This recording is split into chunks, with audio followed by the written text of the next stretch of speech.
So Zeke, I know you punted the cold open to me last week and you wanted me to do it and I wasn't prepared. I am prepared this week. I'm going to take this burden off your hands. So I've been thinking about something during this whole quarantine. Do you know who the most prepared people for this whole quarantine ever could have been? Boy Scouts. No, even more so than that. You know those crazy coupon people and they have those shows on them on TLC and they go by like, because they have the coupons and they have those books and they have a whole system and they go buy 50 soaps. The grocery store pays them to get the soap because they have too many coupons. Like they'll go out there with 3 bins full of shit and it'll cost them $30. Have you ever seen that? I've seen it. I bet Danny's seen it too. Yeah, I've seen it. Extreme They couponing. literally spend $1 on groceries and they get like hundreds of dollars worth of groceries. Do you think they're selling that shit on a secondary market somewhere? I always end up behind them in line. The least they could do is give you a roll of toilet paper right now. Oh my God, I wish I had toilet paper.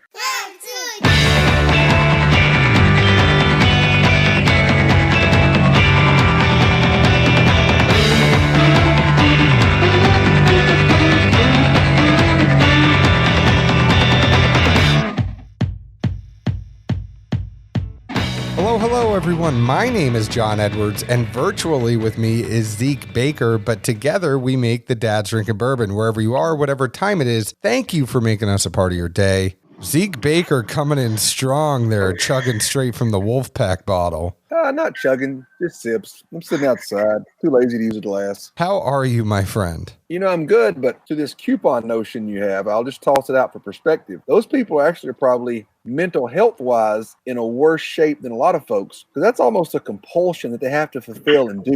And they're still getting mail every week, so they're getting all these coupons. But they're under quarantine. You're not supposed to leave. So they can't go out and use the coupons to buy more stuff. I don't know. The grocery store is like the one place you can go. Just telling you, I think this is hurting them to a strong degree. We'll ask some therapists how they did and how they held up. But we have 2 of our really, really good friends back, Mike and Danny from Penelope Bourbon. Now, I'm going to introduce them here in a minute. Before we do that, I want to let you know today's show is sponsored by CaskCartel.com, changing the industry standard as to how you get your alcohol. And we keep talking about the quarantine and not going out. What better thing to do when you can't go out than get liquor shipped directly to your door? They have gin, they have vodka, whiskey, tequila, scotch, whatever it is, they have it. People get mad when I forget rum. They do have rum too. Also follow them on Instagram at Cask Cartel. They're always doing good giveaways for their followers. They just gave away some Blanton's Gold. They sent out some Blood Oath Pack 6, I think I saw some people get. So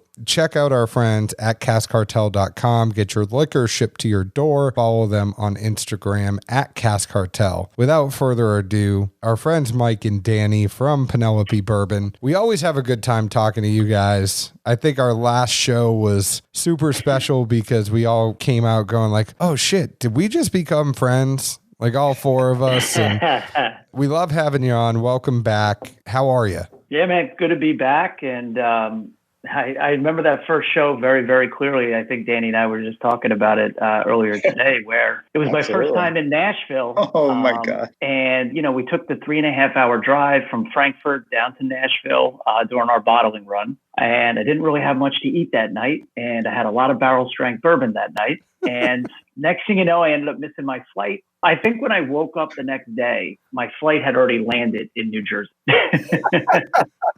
So needless to say, it was a very good first show with the dads for sure. Danny, you took him out downtown after you guys did the podcast with us. Like, lest anybody think that it was us that did this to Mike. This was your fault, Danny. Yeah, it was my fault. I said shot in a beer. Every bar, we hit up every single bar, shot in a beer, because we only had like 3 hours, and it really got the best of us.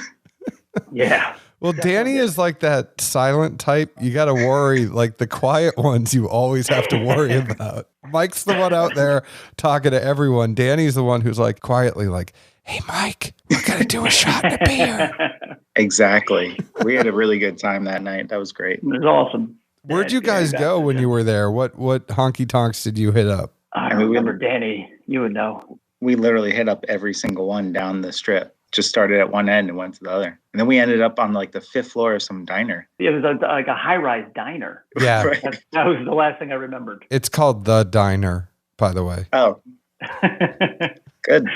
Easy enough. Good to know. You think we can ever get you back in Nashville? You think the country will ever open up to bring you back down here? It's got to. I hope so. I'm ready to get back. Would love to. Now, we all Yeah, know we would love Mike to. has Penelope, his daughter, Penelope, I mean. What's it like being cooped up with a youngin'? I think, Danny, you have kids too, right, that are pretty young? Yeah, Cooper, he's 11 months old. 11 months, I would say. He ate his own shit yesterday.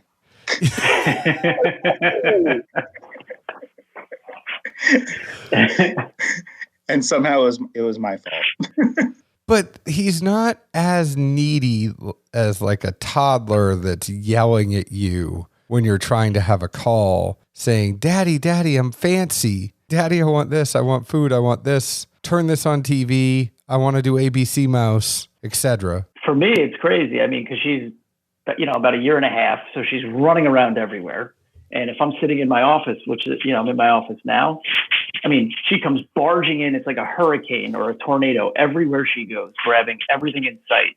And she's literally finding closets and stuff that I've never even seen before and pulling it out and throwing it everywhere. It's a little tricky, but, we manage. I go and pick up Cooper this week, and like a ninja, he takes his finger and literally shoves it into the middle of my skull through my nose. And I just start gushing blood through my nose. I didn't even know an 11-month-old could do that. Oh, it gets worse. I mean, I had hair before she got to about 11, 12 months. And then I think she pulled out half of it. And then I just took the rest myself. You talking about your back? No, she unfortunately didn't pull that hair out. It's like Breaking Bad. You went bald. She started just pulling it, and the chest hair, I think, is the worst, is when she like is crawling all over you and using you as like a jungle gym, but she grabs your chest hair to pull herself up. That is the worst feeling in the world. I would say that's worse than getting kicked in the junk. At least I know what to expect. I always get caught off guard being kicked in the junk. Never the same. Just wait till you have a toddler. You're going to become numb to it at some point because it's going to happen so much. We've been going off on a tangent, but that's what these shows are about. It's all about us having fun and spending some time together. But what has Penelope been up to since we last talked? You guys are an up and coming growing brand. There's a lot of good stuff you're doing. Let's hear about it. Yeah, man, we've been busy. I think since when we were there in November, we went through the December holiday craze. I mean, I think Danny and I personally did like 500 tastings in December.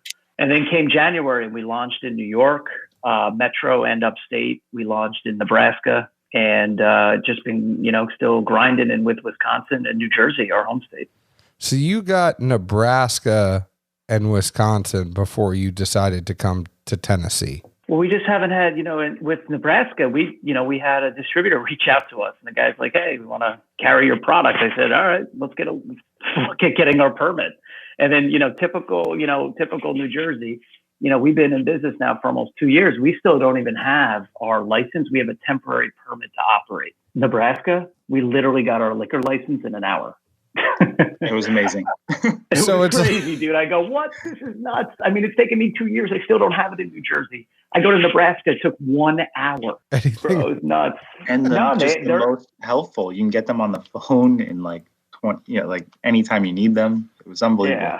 And we really liked our distributor out there. And so they've actually been awesome to work with, even through this crisis. They've been just a great partner. And what are you guys drinking tonight before we keep going? I should have stopped us. Danny, fancy decanter. Wow. I'm drinking an 8-year 99% MGB corn, a little special thing that I found. That's why it's in a decanter, because it was in like this plastic thing that we found. It was like one of those things that you had in the back of the cupboard. And the 99 corn is it's one of my favorites. And I just sip it all the time. There is a 99 corn light whiskey. Tarek, how many did he pick down at Elixir? Like 6 in total? Well, no, it was 4 and then Flight Risk.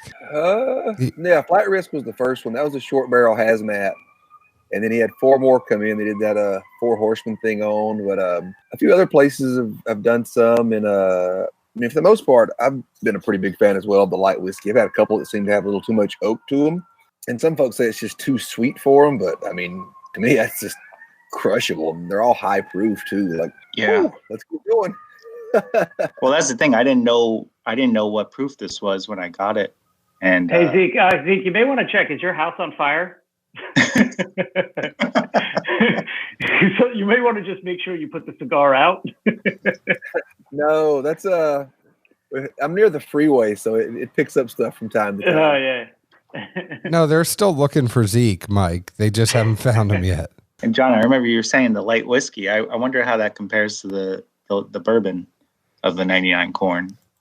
I love the light whiskey. I mean, have you seen it? Have you seen what it looks like? The MGP product? Yeah. No. I haven't. Hold on. No, I haven't. This one's 99 corn. It's 147.3 proof. Yeah, I guess that would be the difference is a new barrel versus a used one. So I think all the light whiskeys are in a used barrel. Okay. Let's see what this one is. Now you got me thinking, because every time I drink it, it kind of hits me a little hard. I mean, it's not light in color, you know? It's 114. It probably has a lower barrel entry. But the profile on the light whiskey to me is just, super vanilla, sugar, caramel. I mean, like a Werther's with twice as much sugar in it. So, the butterscotch kind of dials down a little bit and the caramel and the vanilla shoot up. Especially on the finish. Super rich. And then high proof as hell. It's like having a candy. I mean, all the candy notes just shoot up on the finish on you. Sometimes I feel like it's my, what do they call that in like the meals? You have like your aperitif? Appetizer? Yeah. No, the palate neutralizer almost. Yeah, the cleanser, kind of like a ginger with sushi, right? Right. That's why I feel like it's like my go-to neutralizer. It like brings me back to neutral, then I can go back onto like some adventure. I love how your neutral's like still 115 proof. How far you guys have come from your 80 proof Penelope. Still love the 80. Right? Still love the 80. Dude, that's my jam right there.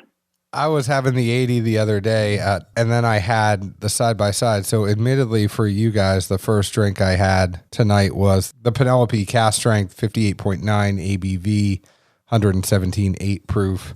I love this pour. I really think you guys knocked it out of the park with the barrel strength. You're obviously sitting here. Each one of you has samples going on. I mean, we asked Danny what he was drinking. We didn't ask Mike what he was drinking. Mike, you're also drinking a sample, aren't you? I was, but I'm actually, so right now in this particular glass, I just poured it out. This is the batch 4 of our barrel strength.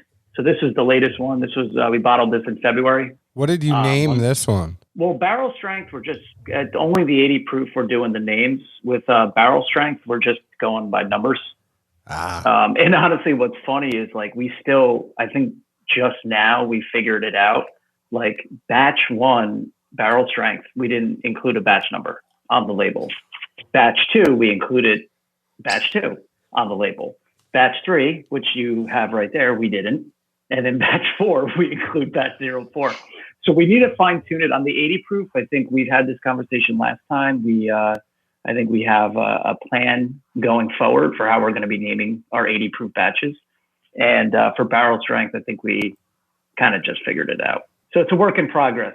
It took us a little while to get there. On that note, at least I'll dive in so I don't forget one of the questions I thought of earlier in the day when was thinking about the show. Are you shooting for consistency in the profile in the batches, or more open to variances and just kind of letting the juice speak for itself? I think we didn't really know going into it. To be honest with you, we had no idea. And I think for us, the big thing was we now know there's going to be nuances. There's going to be differences. I think when we did the last show, you guys picked up on those nuances like right away. There's different notes. There's different flavor profiles amongst the barrels, the batches, everything. So I think that's why we want to, we want to make it a consistent profile as from like an umbrella perspective, but understanding that each batch is going to be different. Like batch 4 is very different than what John's drinking with batch 3. The 3 mashes that go into our blend are so different and dynamic alone with themselves. The blend is so delicate. I mean, even like a fraction of a percentage change in the blend, like one mash versus the other, changes the taste profile. We've learned that over the last couple of batches to what Mike was just saying, but like I'm drinking the 99% corn right now, and that's a component of our blend, and it's just important to really understand each of the components and how they marry together. But like I said, it's so delicate, this blend, so it does change between batches. I think a reason why a lot of the Penelope, our 80 proof, our barrel strength, it's a subtle profile. And I think a lot of it's because we didn't, we're coming from different backgrounds. We're not from this industry. And, we're taking just 3 bourbon mash bills that we got from MGP and we're blending them together. So all 3 of these bourbons are aged separately. And when you're actually blending, aged bourbon that's 3 years old and in the wheat's 2 years old, it is just more delicate. I mean, that's why the 80 proof really has absolutely no bite. It took us a while to figure that out. The first couple batches were a little rough for us. I mean, it did take us a while to really understand what the best process is for us. I hear you guys say all this. I feel like the 80 proof is where you're supposed to blend to be consistent all around. Who gives a shit on the barrel strength? Each one of those is going to be different, and it's going to be a different release, and some are going to taste really good. I mean, that's where you're probably working at the proof and figuring out where each barrel is going to be, because the proof is different depending on how it was in the barrel. Each barrel is going to age different.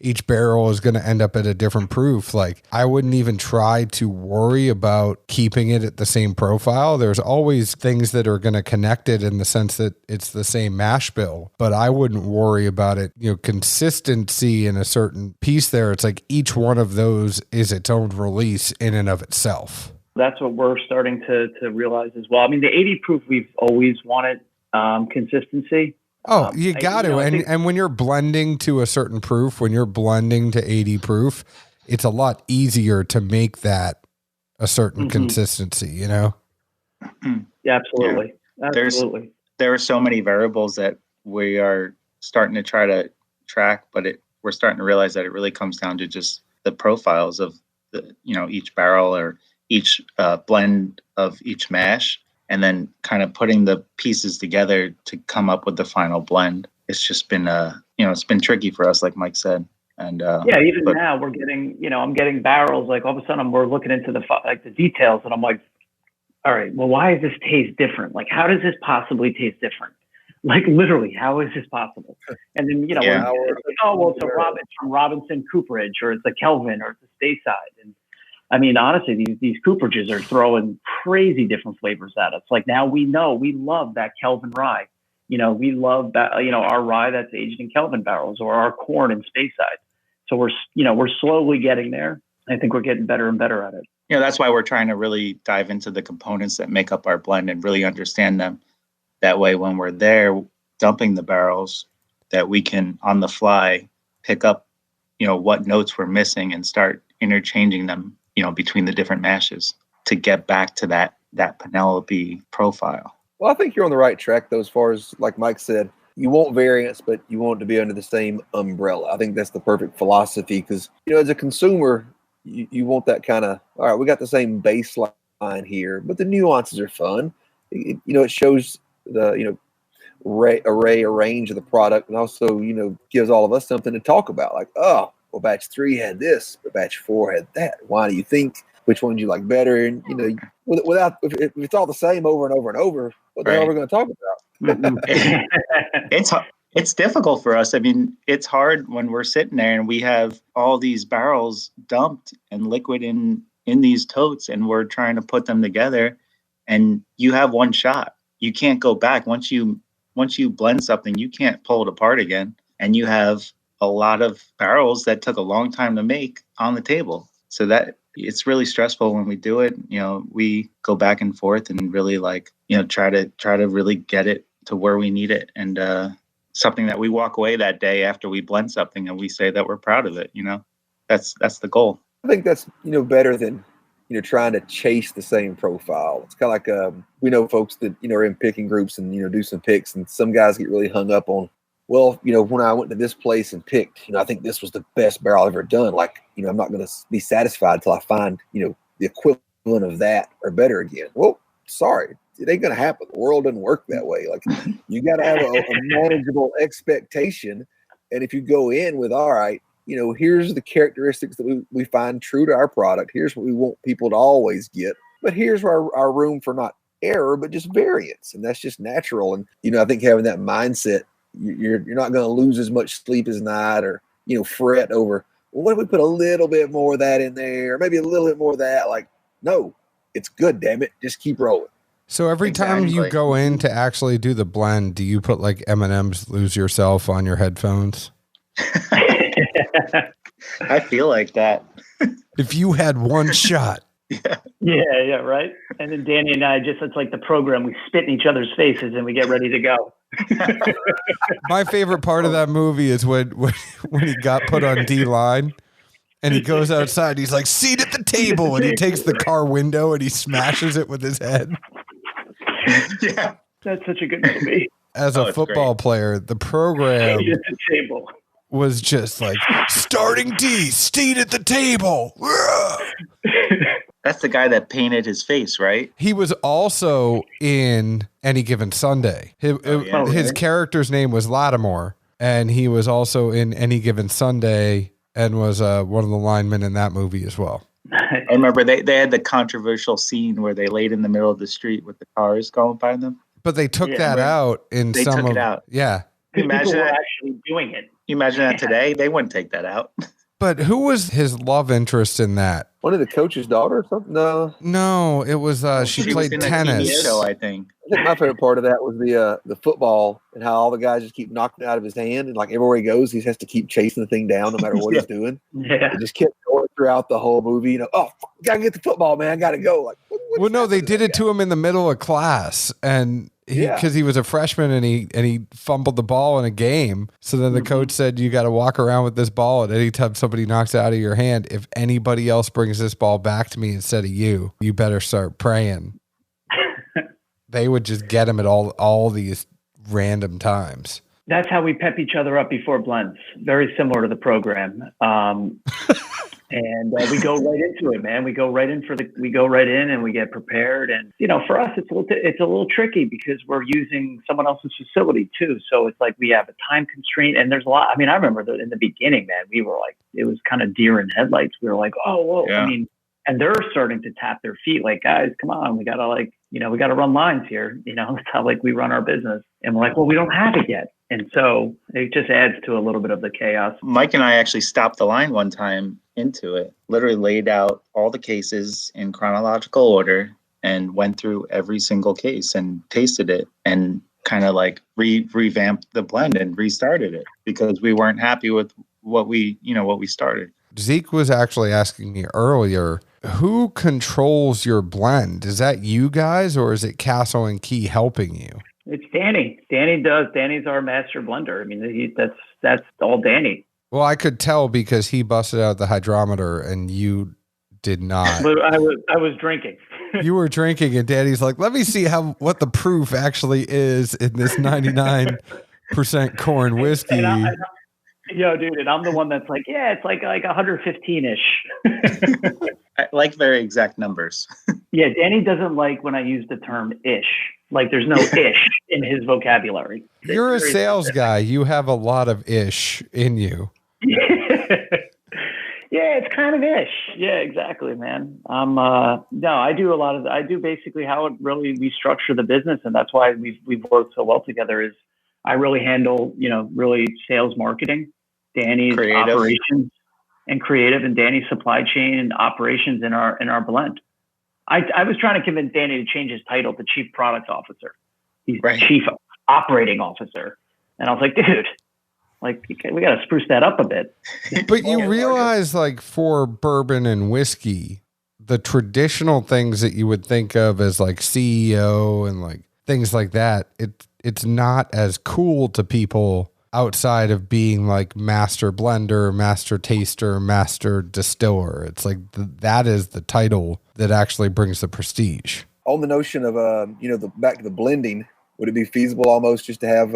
like 4 ounces thieved out of all the barrels that you're going to be working with for that batch. They just send it up to you ahead of time so you could at least tinker with it and have an idea of, what kind of ratio you're wanting to go with and what the, the composition is going to be overall once you get there. I think so. But like we started doing that kind of early on, and then I don't know if we could grow that way. I think I want to start now training to be able to think on the fly and be able to tweak as necessary, pick up on what needs to be changed. I think that works. But as we grow, I think as we dump more barrels, I'm not going to be able to have that opportunity to do that. So I'm just trying to think like long term, like and like train now for the later. Gotcha.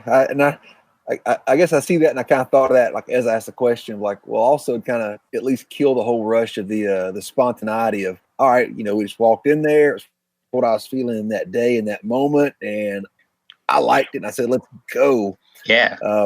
But I guess at the same time, as you speak on, growing in bigger batches and more barrels, at some point, you're going to come in and how many barrels is too many to where you don't walk out and go, ugh. Well, yeah, you're going to have to say, put 1,000 gallons of that in. Just think on the fly. I love the adrenaline rush too during the process. It's amazing. And makes you see that eating it up all the way. Yeah. Forklifts going around, like just barrels being dumped, rolling past you. It's exciting. Almost like one of those, what is it, the TV shows where, folks have the timer and you have to cook this and that in a certain amount of time. And, when they blow the whistle and, all right, that's it, man. You either got it or you didn't. Yeah. Iron Chef, dude. Iron Chef. Great show. It's like Supermarket Sweep. Exactly. That's what I was just going to say. I think the tough thing, I listened to all of this and I know how bad Zeke wants to get in and blend and professionally, because I think that's where he has a lot more fun. And it's funny, even just on the screen, the way I'm looking at it, and I don't know if it's the same for you guys, Mike and I are on the left on mine, and Zeke and Danny are on the right. And I think as much as I love blending and as much as I love playing around with it, I mean, we both know, or all four of us know what side I would be on. And I think Mike and I would be on the same side, pushing the sales, and you guys would rather be back in the workshop. Yeah. When everybody would rendezvous at 8 a.m., those two assholes would peace out and just go like play 18 holes or something and, eat, drink, whatever, come back. Like, you guys got this done yet or what? Like, no. But we could be making phone calls. I mean, Mike and I would be on the course, actually on calls. Making deals, dude. Just making deals. Getting product moved. I mean, if I happen to have a driver in my hand while I'm doing it, then so be it. One of my favorite terms since I've been in this, one of my favorite terms is a lot of our distributors use this. They're like, oh, we just got a 3-case drop. Oh, this account, 3-case drop. And I don't know why. I just thought that term drop was so You loved it. For weeks. Now I use it. It's all you do. I'm like, dude, we're going to get a 5-case drop there. It's going to be great. What about the well? Oh, yeah. The well on premise. Put me in the well. How do we get in the well?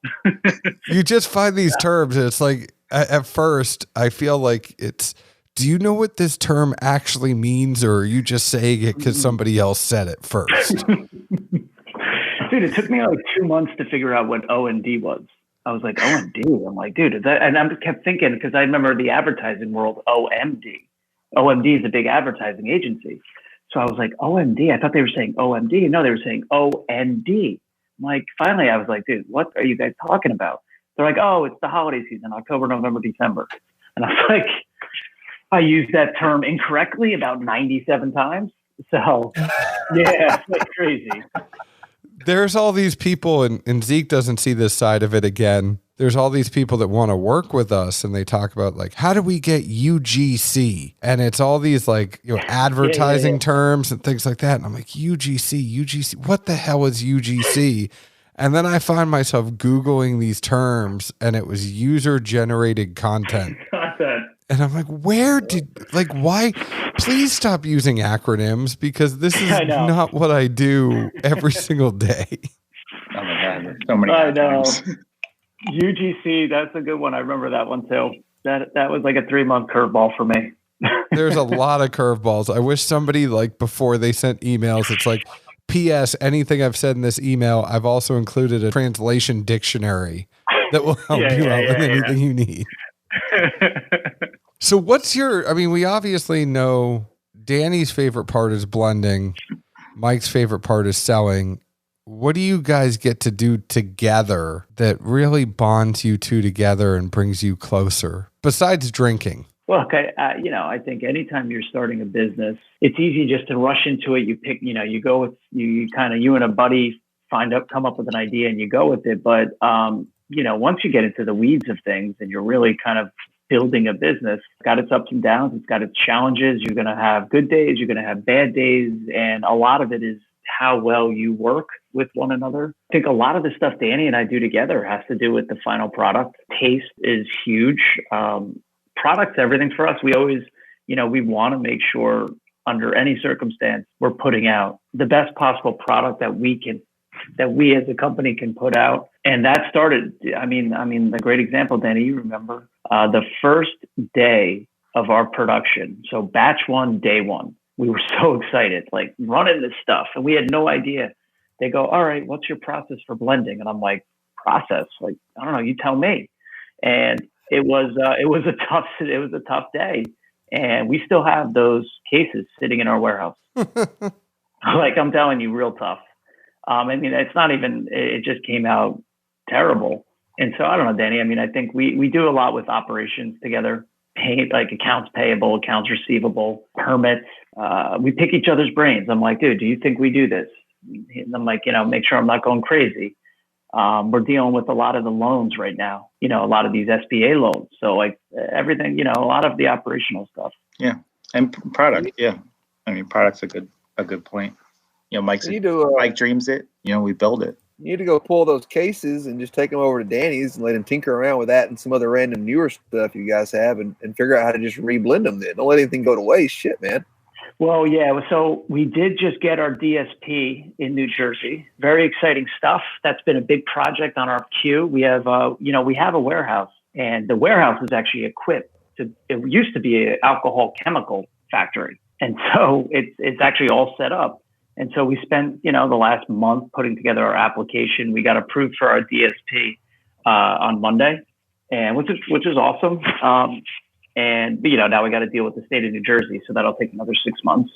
But the idea is eventually we're going to be able to take that off of our inventory and use it into some reblend that we could do at our own facility. Congrats. Yeah, thank you. So we'll have like a small bottling operation. We'll be able to do single barrels, kind of do R&D. Most importantly, R&D.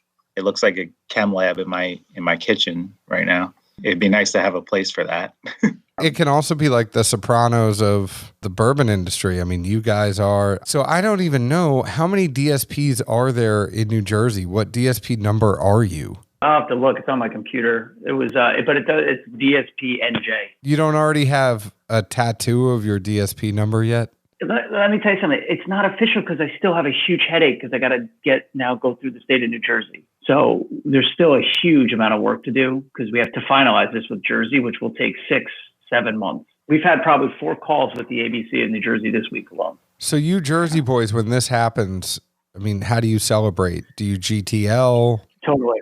Yeah, we do vodka Red Bulls down the shore, fist pumps. Jaeger bombs? Jaeger bombs. Jaeger bombs, baby. Mom, my protein. Did you just ask what GTL was? Yeah, I can't place it in my head. Gym Tan Laundry. Gym Tan Laundry, bro. The TV show Jersey Shore. Why would I ever watch that? We used to do a drinking game to it in downtown Nashville at Piranha's, and we would watch Jersey Shore, and anytime they did a GTL, you had to finish your drink.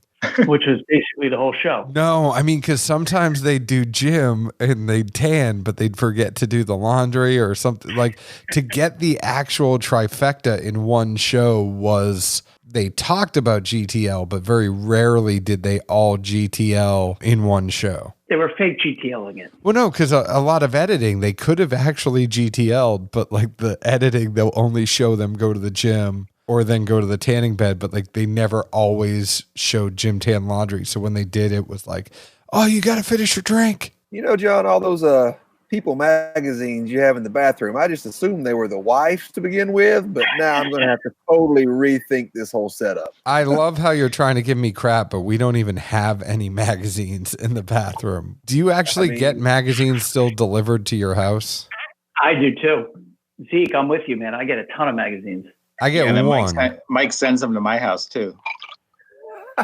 I get one magazine delivered to our house, and that is Garden and Gun. And that is it. Wait, that's what he signed me up for. That is the only magazine I get is Garden and Gun. You don't get Fine Gardening? No. I get Fine Gardening, dude. I'm all about. I like Fine Gardening. I got Garden and Gun. I got a lot of the whiskey ones. You are such a fancy guy. It's okay. We know this. But I'm a big gardener, dude. I got a great garden at my house. In my spare time, I've got a vegetable garden that I am like insane about. I think I may get Bourbon Plus. I think I get Bourbon Plus and Garden and Gun. I think those are the two. Well, if I get bored and find an extra, $20 in my pocket, at least I know what next prank move to pull on John now. Oh, it'll be something really good. Don't you worry, bud. Great idea. Oh, nice, Danny. Please remember, Zeke, that I have a 4-year-old daughter. I mean, John, if it was something that bad, they come in like a sleeve or something. You can't see it from that, naked eye. I didn't even know that they come in sleeves. For a few years, I kept the fraternity for the pharmacy guys in Athens. I paid for the Playboy for a few years for them. Just like, all right, just cut the check. Who cares? It'll give the kids something to read when they're not studying, which is hopefully more times than not. Holy crap. Danny sent it over. There's 21,058 distilleries in New Jersey. That sounds ridiculous, doesn't it? Well, you never know what number they started with. They started with number 1. No, some states don't. They'll bump it up to like a random number and just kind of go from there. Well, keep in mind, New Jersey, we had a lot of distilleries in the 1920s, 1910s that were all like, these are all like gangster run, distilleries, like Boardwalk Empire. Well, you also don't know how many distilleries could be a DSP, but it's not actually producing whiskey. So it's just a distilling spirits plant. Oh, it could be industrial. I mean, there is a huge industrial side of New Jersey. Massive. Industrial. It's typically connected to a garbage truck company. Yeah, that's true. we gotta have you guys out to Jersey, man, sometime. Yeah, we have a good time. I mean, there's no better time to go than when I'm wearing a face mask already. So I think that's perfect. Let's do it. I'd like to get Zeke down the shore. Dude, Zeke, we'll have a blast, buddy. I would pay to see Zeke go crazy on the Jersey Shore. I think that sounds like a perfect weekend trip for us sometime. Full redneck, it always pulls them in. Yeah, Zeke, you need to wear your Taconic pullover, the Taconic camo. So Taconic Distillery gave Zeke, he's got it right there. Oh, nice. That's ridiculous. It's the Real Tree camo pullover, and Zeke wears that constantly. And to the point where, like, if he's in the forest, I can't see him. And everywhere I go, like, I usually get pretty good cred for just like the redneckness. But if I go back home, like, all my boys give me shit. Like, what is that, son? You're not redneck. You're not like us. You left. You live in the city. Guys, we've been going for a while. Let's have a little bit of fun. Zeke already played this before, so he doesn't have to play this. Let's play this or that. Are you guys ready? Let's do it. Hell yeah. This works better when you don't think about it too much. Just say the first thing that comes to your head. Danny, you go first. Cat or dog? Dog. Mike? Dog. Pop music or rock music? Pop. Rock. Damn it. Pop. Pancakes or waffles? Pancakes. Waffles. Man, you guys are just the complete opposite of each other. We really are. Tea or coffee? Tea. Coffee. Really? Dang. Are you serious? I've never had a cup of coffee. We're going to talk about this later. Good man. This is why he's doing the blending. This all makes sense now. Perfect. Jesus Christ. Don't you guys love this? You learn some. I feel like you guys are going to learn about each other more. Coke or Pepsi? Coke. Coca-Cola. All right. Okay. You agree on that? We agree on something. All right. Hamburgers or hot dogs? Hamburgers. Ooh. Ooh. Boat or a plane? Boat. Is it my plane? G6, baby. Yeah, G6. Superman or Batman? Batman. Batman. How could you not? I'm just saying, I'm playing devil's advocate here. At least Superman had Lois Lane. Batman didn't really have anyone. What? No, he was a loner. Yeah. Totally. I mean, he had randoms here and there, but he never had one person like Lois. But Superman's What about Alfred? He's got to deal with kryptonite. Yeah. Like he has something that is gonna. But Batman had to deal with, he was the only regular person. Like he wasn't, Batman just made a suit where Superman was born that way. But Batman had his own little cave. Superman was changing in like random places. Batman was able to go rogue simply because he wasn't born with the powers. He designed and came up with it on his own. So he was able to say, F it. I'm not indebted to anybody. I chose to do this. Like, I choose to peace out on you. In the morning, you got to go. We're done. Like, all of the superheroes, they have some weird conscious aspect. They're like, no, I can't do that to her. It'd be wrong. Sorry. It's funny that this is the topic that we really dove into out of coffee and tea or any of that. Well, you guys were going to take up coffee and tea later. Has anyone said Pepsi? Because I feel like when you say Coke or Pepsi, the default, is Coke. Like when you grow up in the South, no matter what you drank, it was Coke. Somebody said Pepsi. I forget who, but somebody said Pepsi. Weird. I'm good for about 4 Diet Cokes a day, easily. And you're still skinny? I hate you. Ketchup or mustard? Ketchup. I'm totally mustard. I eat mustard sandwiches at like midnight. Yeah. All right. Bagels or toast? Bagels. If you guys said anything different, I would have been. We're from Jersey, so I know. We got great bagels. Sweet or salty? Sweet. Salty. That's why I'm drinking 99% corn right now. All right. Breakfast or dinner? Dinner. Breakfast. Danny. Digital or analog watch? Analog. Ooh, I was going to say digital. I can't do digital. I have an analog watch too. I love it. Scooby-Doo or Tom and Jerry? Scooby-Doo. All right, that's it. I think that's enough. That was great. We learned something new about both of you. Serious. I learned a lot. That's like how me and Mike are in general. Mike, should we go left or right? I'm left, he's right. Then we somehow figure out which way we're going. Yeah, we'll figure it out. It's like, we'll get there. I love that we learned so much about you. And I also love that Penelope Bourbon is doing well. You were saying to us before we got on, this whole thing with the quarantine, I mean, you've seen a lot of your business go online throughout this whole process. So the reason I bring that up is there's a lot of people outside of those states that you mentioned that can get you. So where can people get you now? I mean, right now, the minute the quarantine hit, especially in New Jersey, it was like mid-March, we fast-tracked everything online, our entire business. We prioritized. So it's, the Seal Box, the wine.com, Caskers, Flaviar, Mash and Grape, all those good folks you can get it online in basically all 50 states. Well, that's awesome. I can't wait till you guys get down here again. You can find you at Penelope Bourbon on Instagram, right? Where else can the folks find you?